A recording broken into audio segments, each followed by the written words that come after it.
Hello, everyone. Good evening. How are you doing tonight? This is your host, Seda Roder, at the Entrepreneur's Kitchen.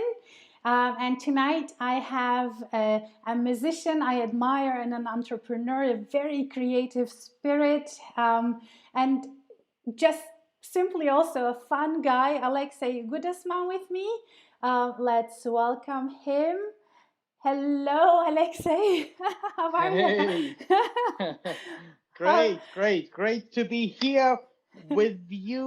Although I'm not directly with you, I'm actually here, but that's obvious in these times. And Yeah, how is your lockdown life going?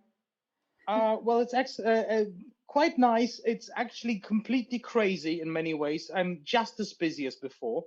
Actually, in some ways, even more busy. I thought like, oh, I can chill out for a little bit. Yeah, no way, Jose. Yeah. It's actually been crazy in many ways, in good ways. I mean, the bad things, of course, for us musicians is like, oh, this console's cancelled, and now this one, Mm. and now this one, now this one. So, regularly thinking, okay, so I'll scrap the jacuzzi that I wanted to build now. Oh, no steam bath. Okay, no steam bath.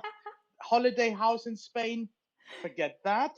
The car, let's sell the car, Well, yeah, but exactly. And then level by level you get to that moment of maybe I should start a campaign.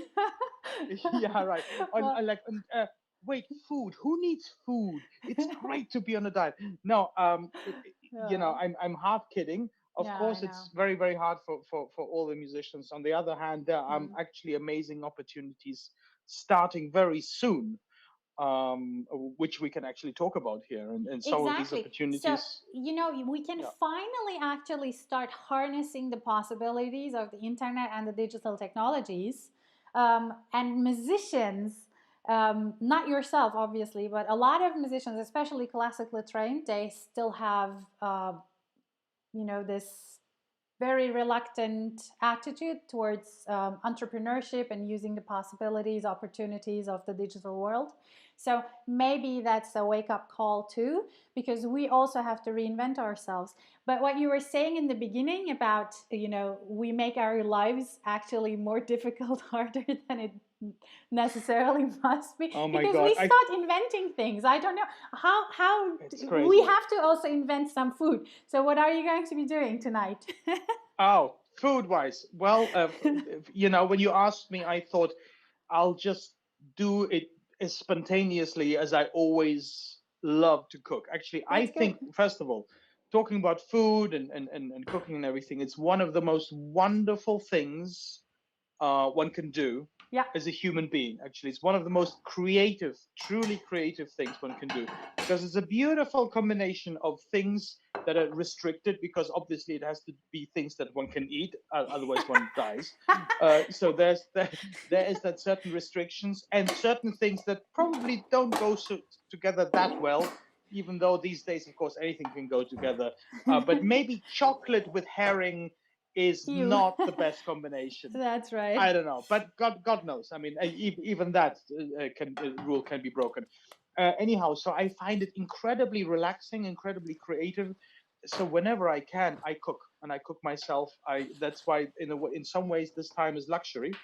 And I'm going to take you over here, and I'm going to see what we have here. Actually, before I've made some rice, I just very simply cooked some rice. So there's nothing extraordinary there. But I'm gonna just check my fridge, and in my fridge, I have some ready-made beans now. So, but that sounds very primitive. But it's not a can of beans that I opened. It's actually real, beautiful beans that I've been Oh. cooking for many hours yesterday. I fried some garlic and some onion. I put ginger in it. I put actually turmeric as well in it, and then I put tomatoes in it, and different vegetables and etc. And I let it simmer for hours. I put some Ah. beautiful red wine in it, my cooking wine, kind of my fancy cooking wine. I have some Very pretty good. fancy cooking wines. So I let that cook for many hours. So already that is beautiful, and the rice. Now, the third ingredient I thought I was going to do for you, and to bring the magic to this dish we're going to have now, is in here, and this is some mole from Mexico itself. Oh. So, for those of you who don't know what mole is, it's actually a spicy, slightly spicy chocolate sauce. Mm-hmm. Very, very typically used in Mexican cuisine and very often used with meat or with with chicken. But It's quite even dark, no? though, yes, it's very dark because it is literally chocolate. Look, I'll show you. Hmm. Looks like this. Yeah. So Very good. if we combine just a little bit of the rice with a little bit of the beans and a little bit of this beautiful mole, in theory it should be a bit of a taste explosion, which I can only recommend.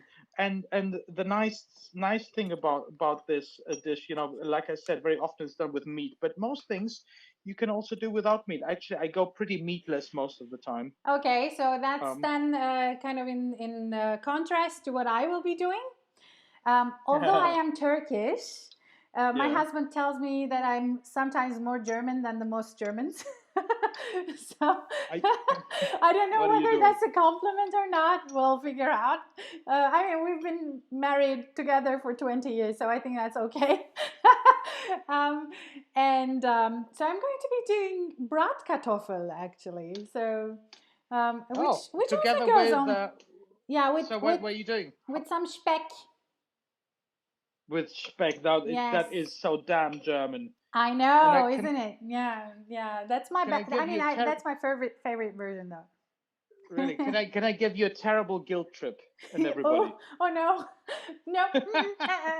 We don't talk. You know, there are certain topics we don't talk about in this, and it's one of them Right. is All beef. right. Because you were asking me beforehand, like, oh, is there anything you don't want to talk about? I should ask you, is there anything you don't want to talk about? Yes.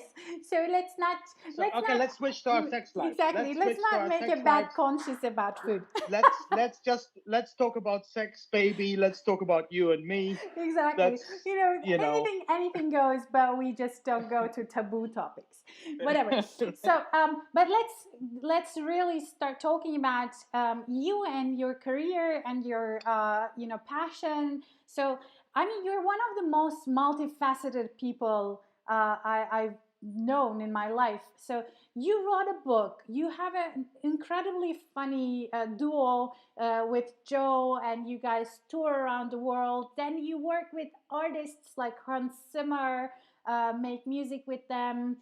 And then on top of all of that, you're an amazing entrepreneur. You started Music Traveler for people to find rooms to practice in different cities wherever they go. It's like Airbnb for practicing rooms.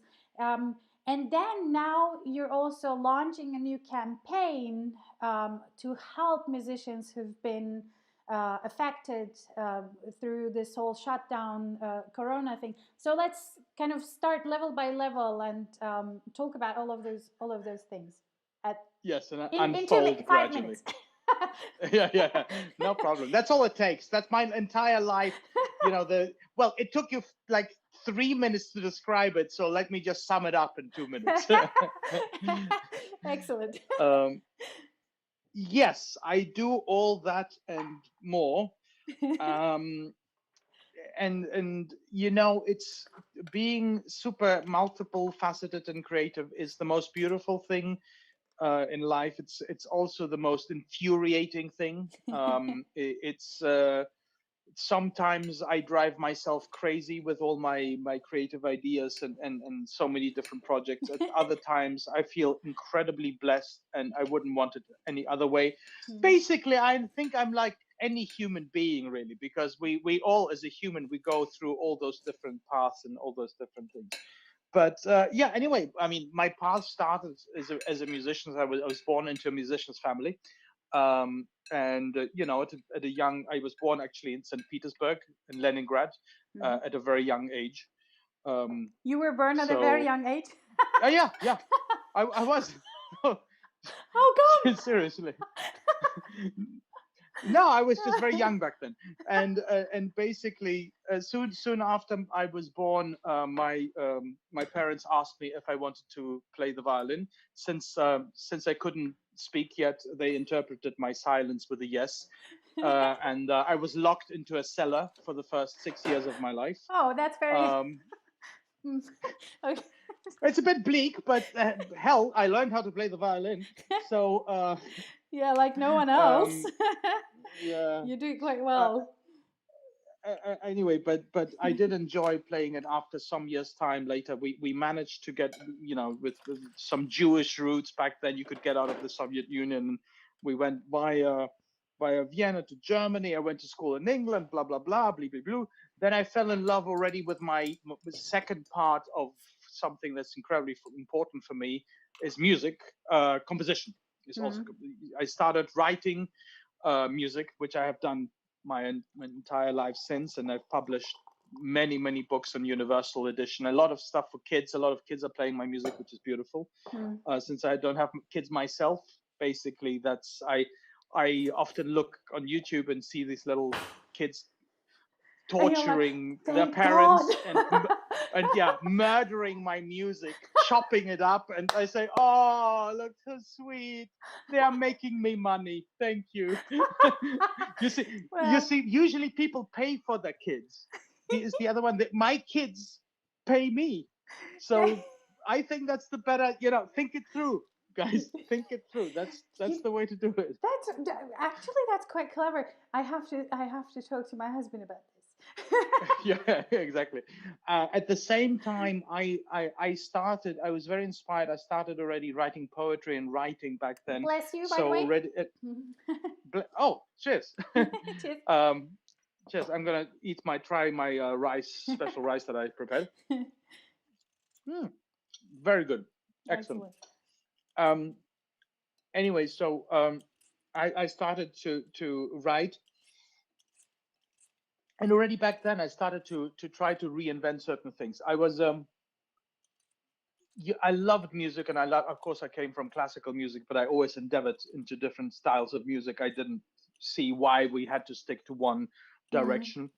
But basically, back then, I loved classical music, but I never understood the concert and the seriousness of the concert. I always thought it's like you're going to a funeral or something. It's like everybody's like sad and dressed up in black. The performers come in and they're dressed in black, and the people Yeah. come to listen to it. They're not allowed to cough. They're not allowed to do. Oh, it's good that they don't cough, especially these days.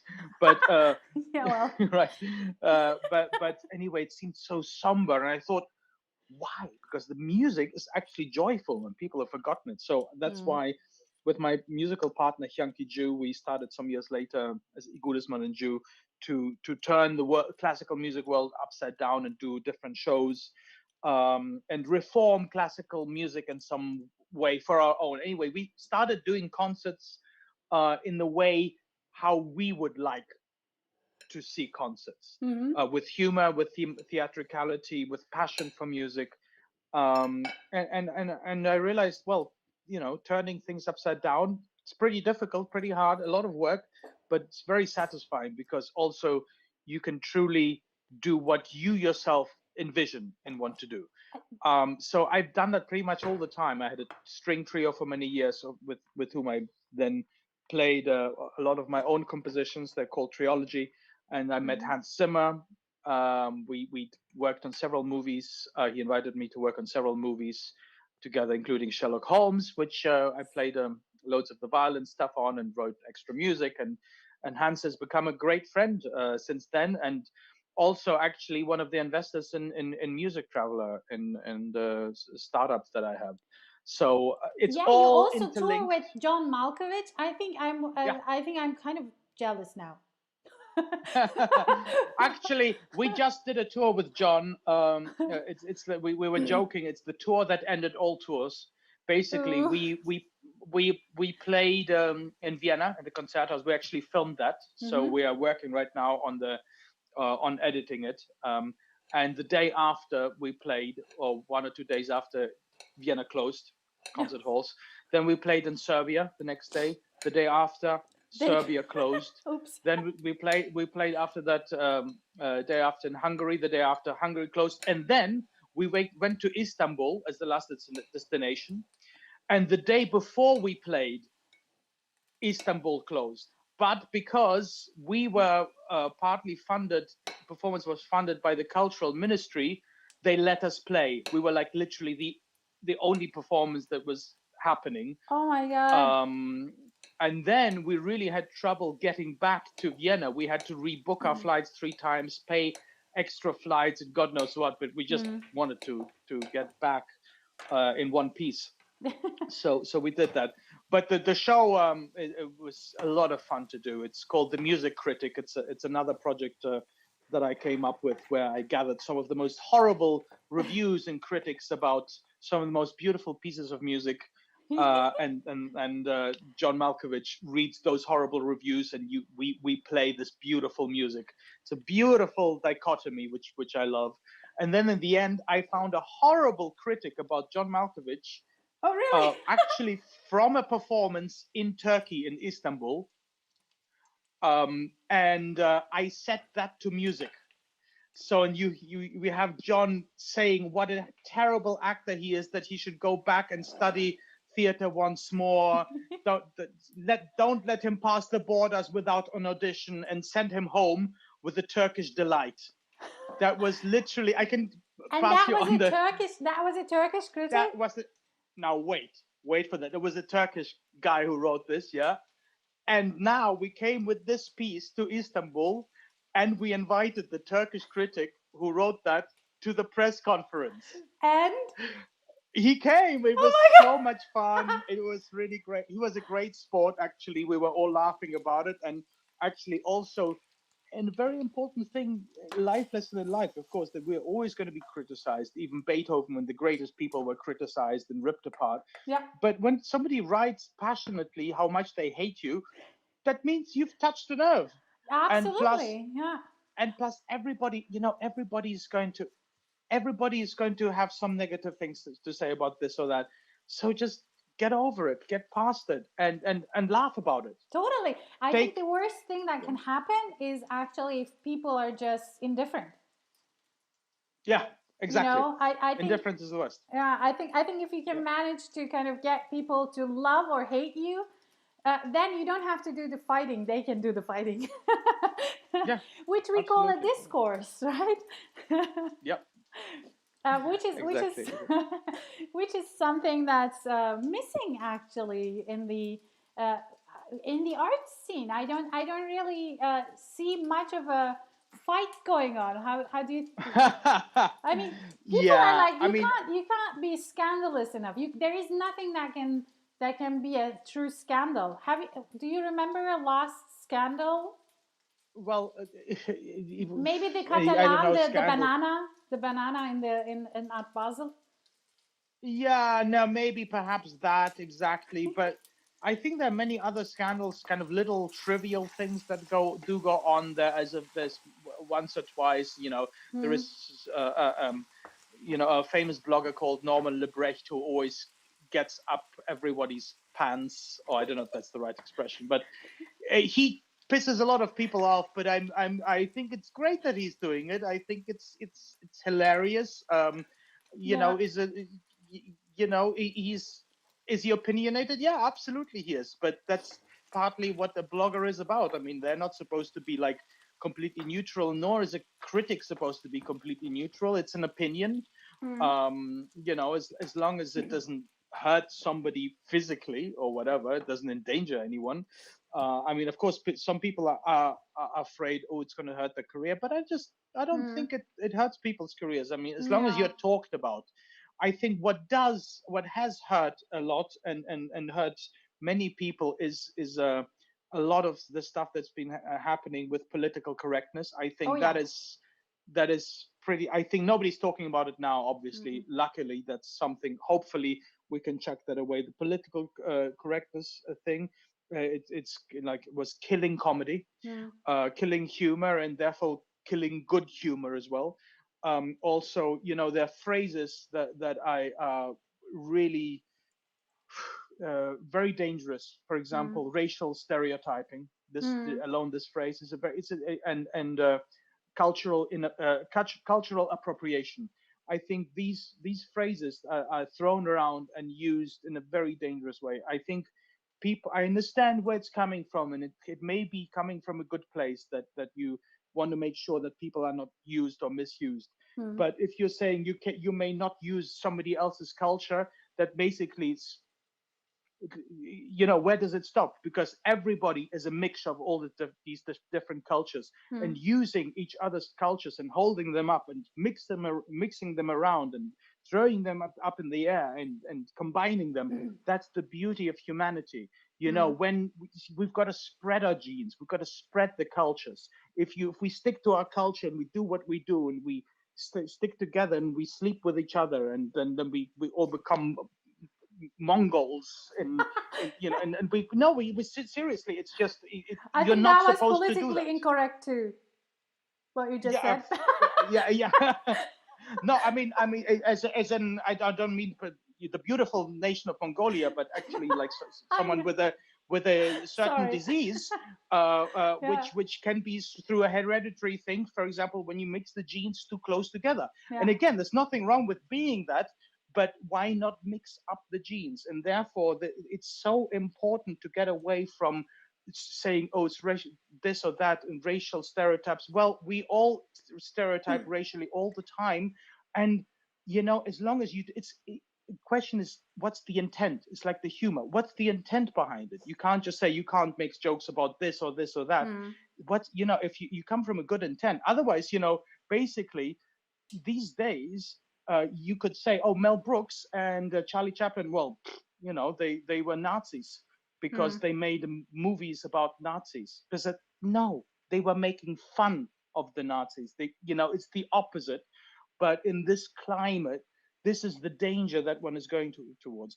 And the Yeah, I danger think, yeah. there, Yeah. Go ahead. yeah, the big danger there is actually that we are playing into the real culprits' hands. Basically, the real racists are laughing Mm. because the leftists are fighting each other. Absolutely. It's like wonderful, great. Oh, so we don't even need to, great. So you're like, you have this little fight against each other, and this actually fuels the real racists out there, just saying, look what idiots they are. So I'm just saying, let's have fun with each other. We have to, Everything okay? and also we're getting questions. So we're doing Slido at the same time. And if you guys are interested in asking questions, I think this is getting really hot in terms of topics. So there is actually a question. It says, "Have you been schooled in a traditional way? Were you ever afraid that you're not doing art music in the right or correct way?" It's a very nice question, right? I mean, literally, there is no right or correct way. I do strongly believe that. I There is have only been my schooled. way, right? Yeah, exactly. Well, literally, it is everybody's way. Yeah. So I've been schooled very unconventionally and in different ways. Of course, I did have really wonderful teachers. I was very blessed to have a great violin teacher, Boris Kushner, and in Vienna, I went to the Menuhin School, obviously a very prestigious school. But also there, some teachers were better, some teachers were worse. I never finished anything, literally nothing. I don't have my Matura or Abitur, or don't have my A levels. I don't have my high school. I have nothing. I don't have my conservatoire. I've not, literally Does that give you says, complexes sometimes? You wake up and you're like, I don't have a diploma. yeah. It's funny you say that. Sometimes I still wake up in a sweat, in my beautiful apartment in the center of Vienna, and I think I don't have a diploma. I don't deserve this. I think I'm going to give everything I have away. Um, no, You obviously not, because but of course one needs to be clever these days. One needs to know. know what is one's path. If you have a clear path and a clear belief, go for that. Don't be afraid. Shit can always happen. I mean, look at what's happening now. You just do not know in life what is happening. And you know what? All of those amazing things that every one of us has done, we have that with us always. I can always be proud of that. Mm. But the safety net, it's for nothing. We will most likely, most of us will die. Um, so that'll be gone. And I think what's really, really important also is to follow your dreams and try to do good things in life with your I creativity. wanna show one of those good things you've done. Here you go. Um, that's the book that's not a book. So at your show, you say it's not a book, but it smells like a book, looks like a book. What is it then? Yeah, I mean, some people claim it's a banana. It's even though the shape isn't right. It's with the Guzman and Jew, we were asked to write a book, and we thought we don't really want to write a book. We would like to write something that's inspirational primarily to us, something to do with creativity, and just inspire people to be more creative. And that's literally has been, my main mission in my life, actually. Try to get people to be more creative, because I truly believe creativity is the highest order. It's what saves people. It's what can save the world. I think creativity is what actually sets us humans apart from anything else. Hmm. And I think that's such a way forward. And to use, like I said before, to use the creativity for good. So, for example, when I'm doing a project, if I have an idea, I always measure it for myself. Well, okay, it's a nice idea, but what will it do? Will it be good for the world? Will it Hmm. give something for other people? So that's why when I started Music Traveler, that was of course my first question, and immediately I thought, my first thing when I thought of it, I thought, wow, this is potentially going to be so wonderful for people who want to make music, because I always had the problem wherever I was going, and all of my friends and colleagues, of where do you play, where can Hmm. you rehearse, where can you make music, um, often traveling, but even at home to find that rehearsal space. And I thought, okay, these days you can get a pizza through an app. You can get anything through. Hmm. Why can't you just get a room with an instrument, with drums, or with a piano through an app? So Hmm. I have a wonderful co-founder, Julia Ree, who is a business lady, former pianist. She is in New York, and together with her, we're doing this. Actually, we were together at Höhle der Löwen Yeah, yesterday, Shark the Tank, program. right? Yeah, the German Shark Tank, Oh. and it was a lot of fun. It was a lot of fun to do it. So But that they was didn't it get was it. great. No, they didn't get it, but we didn't look. First of all, we didn't go there because we applied. They headhunted us, so they Oh, wanted okay. us to go to the show. We didn't initially even want to go, but we thought, okay, let's do that as a PR thing, which it Hmm. turned out to be, which is great. We had like just, I don't know, I think like 3,000 downloads of our app yesterday alone, Wow. which was it Yeah. was fantastic. It was great, Amazing. Yeah. Very good. and we knew we wouldn't get it, or even if we would get it, most likely we would not be able to then actually make the deal, Mm-hmm. because in a show like this, as great as it is to feature startups, it's a show. Yeah. It's not serious. You cannot seriously give somebody. You should not give somebody investment after hearing them pitch for 5 or 10 minutes. Yeah, It of would be course. madness. It wouldn't Yeah. wouldn't be good for neither the investor nor the person selling the product. Yeah, So it just looks good, right? I mean, but it looks good. Oh my God, they got money so quickly. But what is the money? Does the person get it? There's so mm, many aspects in that. But for us, it was a good experience. It was a learning curve. awesome. But also there is something else coming out of this, music from home. Let's talk about that a Yes, little bit. well, Yeah. this again came out of the dire situation that a lot of musicians are in at the moment. Suddenly, I mean, of course, for a lot of people who are independent, their salary is gone. Of course, this is Mm, in the restaurant business. This is in for taxi drivers. This is for many people.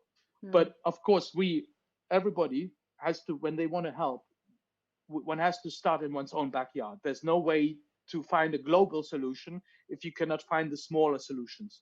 mm, So I thought the best way to try and help may be to try and find a centralized place where musicians could stream their performances. At the moment, everybody's streaming everything for free. yeah. Some people are trying to get some donations or whatever, but there's no order to the system. So we Mm. want to create something, music from home, where people can go to the Music Traveler website and make, very simply, make an event.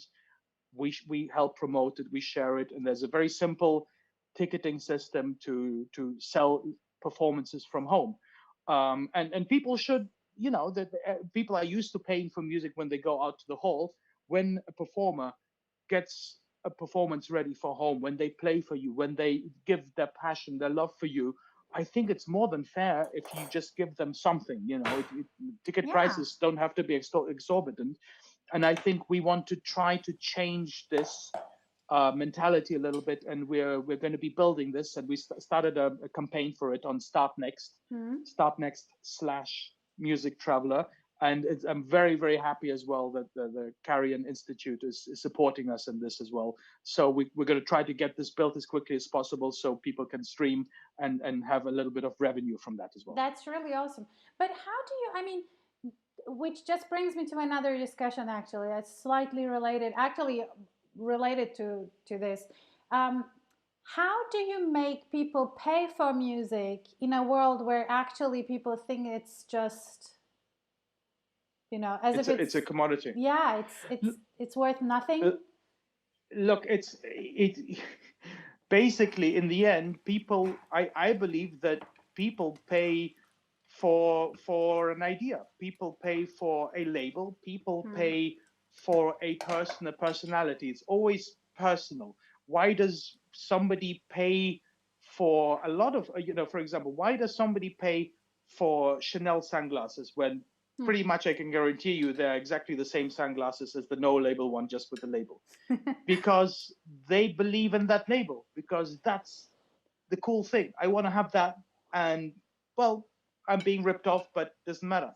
Hmm. But when you're there's a performer who you like, and you want to also, as a human being, from one human being to the other, you want to support. I think most people do want to support them. I think many people to go to see people live, not just because, oh, it's the life experience, but also, wow, I love the guy, I want to see him live, I want to support him, I Hmm. want to be close to him, near to him.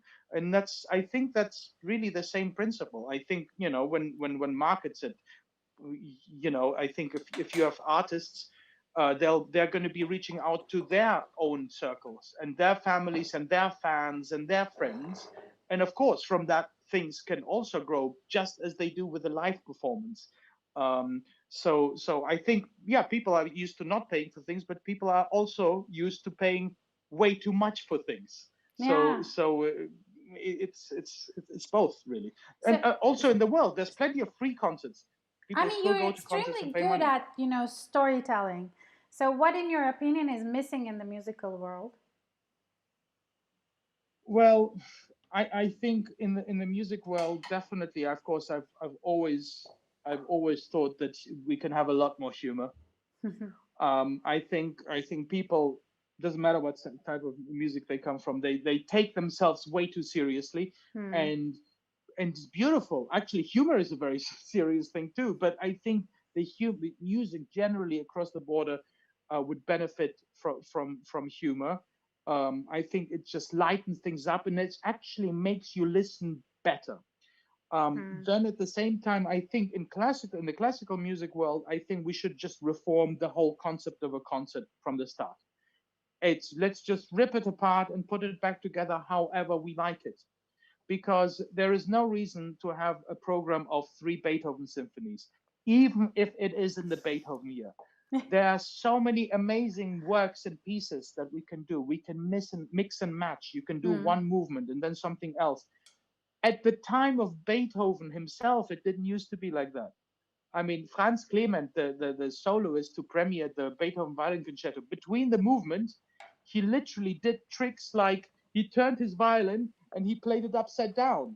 I Ah. mean, he did crazy things. He did, and that it was normal at those times to entertain the public. Maybe if there was something a little more heavy, you would lighten things up. Then, yeah. Now I want you to turn your violin upside down.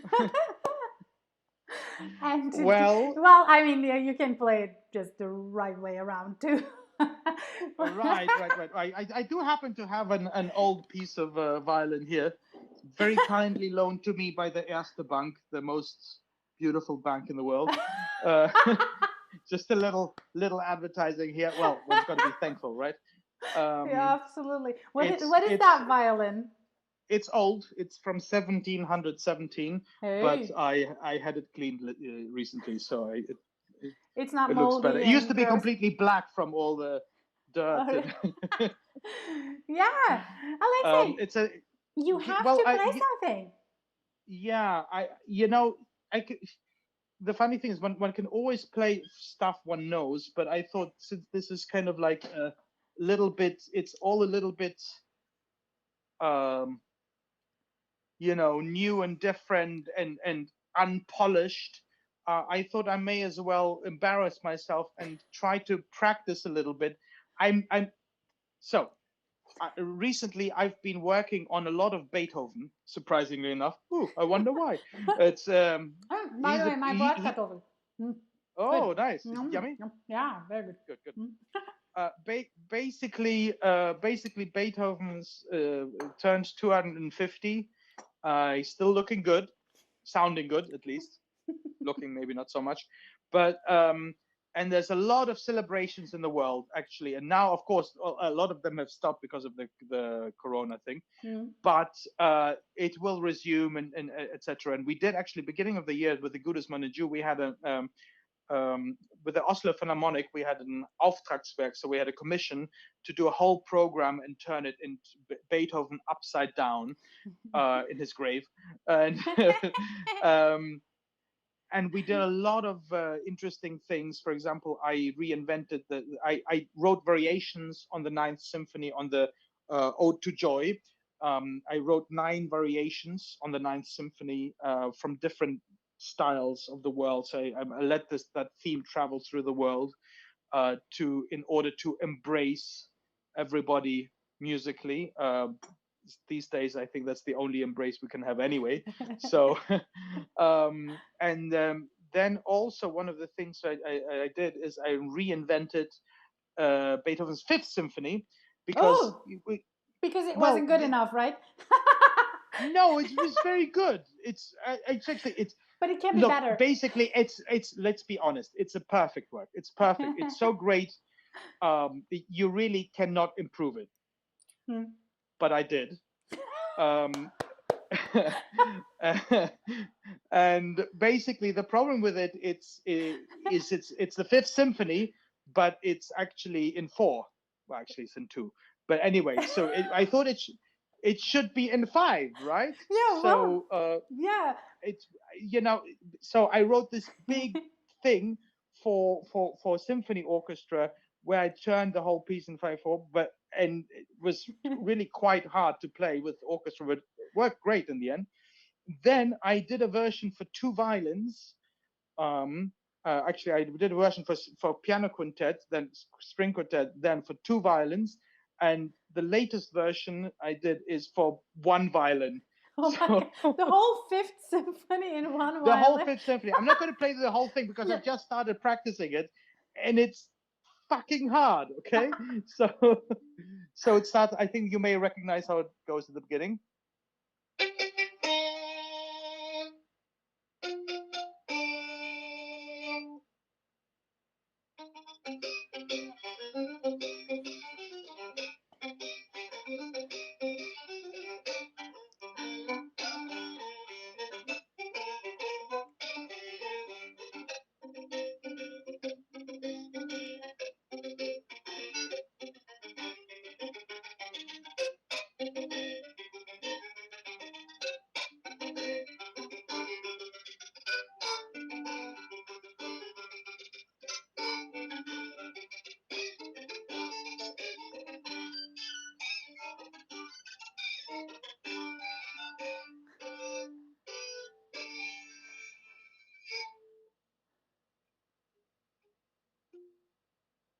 And so on, and then it goes into kind of a Latin-y thing and a Mexican feel, and then it goes on, and of course there's the Awesome. And then of course this, sorry, very very dirty playing, very completely can't see you at the moment, by the way. Very very very unprecise playing, but that's what I'm working on. So this is my practice time now. And of course, then there's the famous theme of the horns in the middle. I think you remember, right? Yeah. So and then it goes.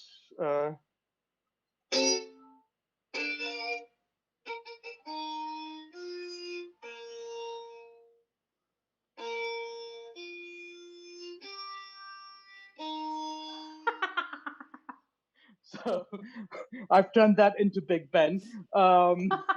So a lot of the time, what I love to do musically is I love to see the parallels and play on the parallels. So for example, when something sounds like something else, I just turn it into that other thing.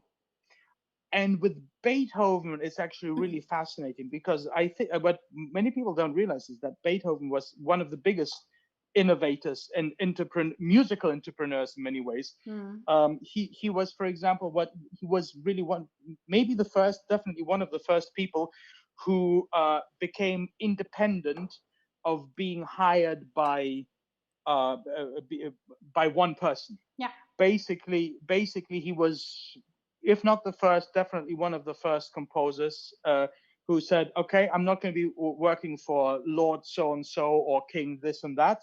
I'm going to be writing my music. People are going to be coming to me, paying my money, and I'm, of course, he would be screwed during the I know that coronavirus the too. city But of Vienna actually paid him to stay in Vienna. They did, absolutely, they did do well, that. Alexey, how much are you getting from the city of Vienna? Actually, I have to say they have been very very kind to me too. I did they did name me an impresario for this Beethoven year. So I did I went actually last year. I did go around the world promoting Vienna to 10 different cities all over the world. From Seoul to Beijing to Madrid to Paris, etc., where I talked about Beethoven and about how current Vienna still is as a music city, and how much us musicians love being there. Anyway, so Beethoven was one of those great innovators, and a lot of his music has inspired a lot of other music. And I actually, my theory, I mean, it's not even something that I read or whatever. My theory is that he is actually one of the really first original inventors of jazz. And it sounds like a joke, but it really isn't. If you think a lot of the stuff, I mean, of course, you know his his piano sonata, last one. Da da da da da da da da da da. I mean, there's like it's literally swing. Then you have, of course, the Egmont Overture,